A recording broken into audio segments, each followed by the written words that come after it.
वार्ता एक अत्यंत गंभीर और महत्वपूर्ण मुद्दे पर है, जिसको लेकर पूरे उत्तर प्रदेश में त्राहि त्राहि मची हुई है। गांव-गांव में विरोध प्रदर्शन हो रहा है।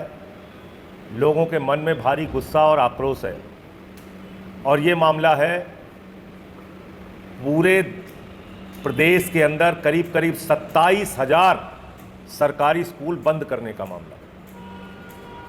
इससे शिक्षकों का भविष्य भी खतरे में है। स्कूल बंद होने के कारण वहां के प्रिंसिपल, वहां के टीचर कहां जाएंगे पता नहीं, और उत्तर प्रदेश के मासूम बच्चों का भविष्य जानबूझकर अंधकार में डालने का यह काम हो रहा है। जो देश का राइट टू एजुकेशन एक्ट है, वो एक्ट साफ तौर पे कहता है कि 1 किलोमीटर की परिधि में स्कूल होना चाहिए। 1 किलोमीटर से ज्यादा दूरी किसी बच्चे को ना तय करनी पड़े, इसलिए 1 किलोमीटर के दायरे के अंदर स्कूल होना चाहिए। यह देश का राइट टू एजुकेशन एक्ट यानी कि शिक्षा के अधिकार का कानून कहता है, और खुलेआम धज्जियां उड़ाई जा रही हैं। खुलेआम उत्तर प्रदेश में इस कानून की धज्जियां उड़ाई जा रही हैं। इतना ही नहीं, मेरठ के अंदर, और यह भी साफ तौर पे लिखा हुआ है कि कहीं भी रेलवे क्रॉसिंग पार करके बच्चों को जाना पड़े, ऐसा नहीं होना चाहिए। मेरठ के अंदर एक स्कूल बंद किया गया और दूसरे स्कूल में कहा गया कि ये स्कूल अब यहां नहीं वहां चलेगा,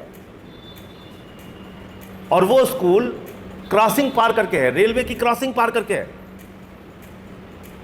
तो आप बच्चों का जीवन भी खतरे में डाल रहे हैं, उनके जीवन के साथ भी खिलवाड़ कर रहे हैं। कल को कोई रेल दुर्घटना उनके साथ हो जाए, कोई दुर्घटना हो जाएगी, कौन जवाब दे?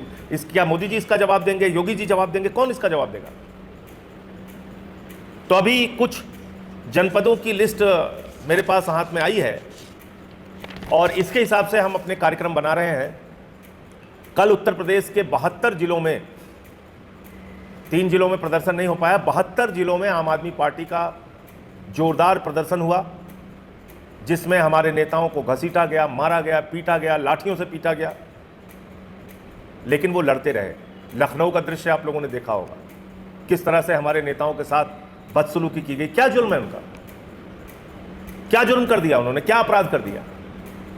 ये कि वो बच्चों के स्कूल को बचाने का प्रयास कर रहे हैं, इसलिए आप पुलिसिया बल लगा के उनके साथ मारपीट करेंगे। अभी जो मेरे पास आंकड़ा है उसके हिसाब से स्कूल बचाओ अभियान के तहत हर जिले में मैं स्वयं जाऊंगा और जहां जहां स्कूल बंद हो रहे हैं उन स्कूलों का जाके खुद से दौरा करूंगा, देखूंगा और गांव के लोगों के साथ संवाद करूंगा।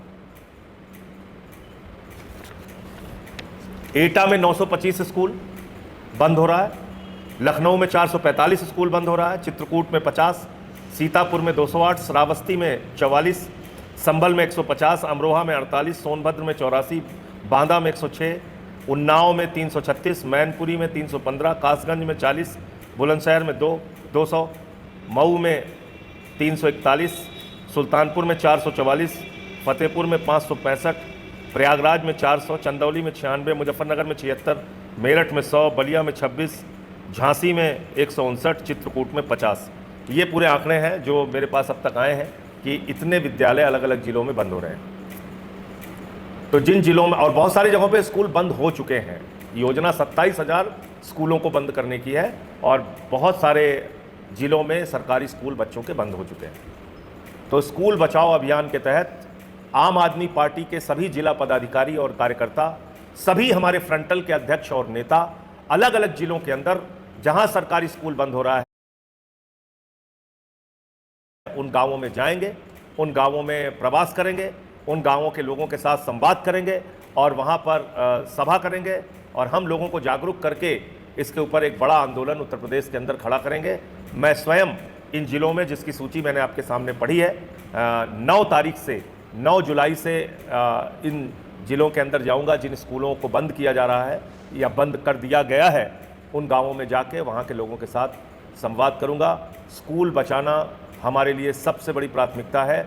इसके लिए जो भी सज़ा योगी आदित्यनाथ जी की सरकार हमें देना चाहेगी, हम उसको उठाने के लिए तैयार हैं।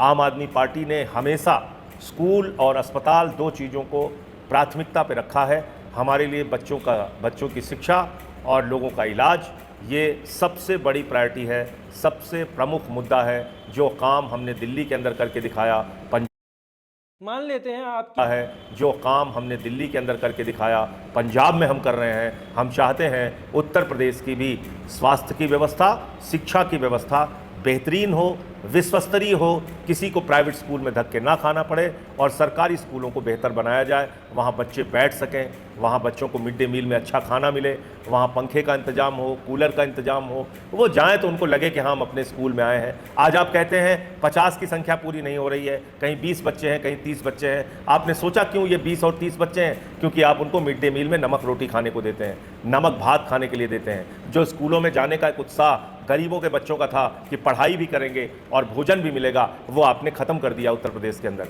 आप टाट पट्टी पर बैठालते हैं बच्चों को, गर्मियों में वहाँ पे लाइट का इंतजाम नहीं है, पंखे कूलर का इंतजाम नहीं है। बच्चों को पहले सुविधाएं दीजिए, तब वो सरकारी स्कूलों के प्रति आकर्षित होंगे। आप तो स्कूल बंद करने पे लग गए।